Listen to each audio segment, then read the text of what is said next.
മുല്ലത്തറയിലെ വെണ്ണില ചേലോട് പൊൻതിരി വെട്ടം തെളിഞ്ഞേ.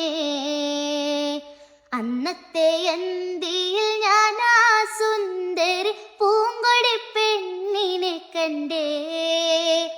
ചെമ്പൻ മുടി അഴകുള്ളൊരു പെണ്ണവൾ എന്നെയും നോക്കി നിന്നേ. ചേലത്ത മാൻമിഴിയുള്ളൊരു സുന്ദരി പൂങ്കൊടി പെണ്ണിനെ കണ്ടേ. ആട്ടവും പാട്ടും ഏറിയ നേരത്ത് മാറി നിന്നവൾ എൻ്റെ മുന്നിൽ നിന്നും. ചേലത്ത മാൻമിഴിയുള്ളൊരു സുന്ദരി പൂങ്കൊടി പെണ്ണിനെ കണ്ടേ. മുല്ലത്തറയിലെ വെണ്ണില ചേലോട് പൊൻതിരി വെട്ടം തെളിഞ്ഞേ. അന്നത്തെ അന്തിയിൽ ഞാൻ ആ സുന്ദരി പൂങ്കൊടി പെണ്ണിനെ കണ്ടേ.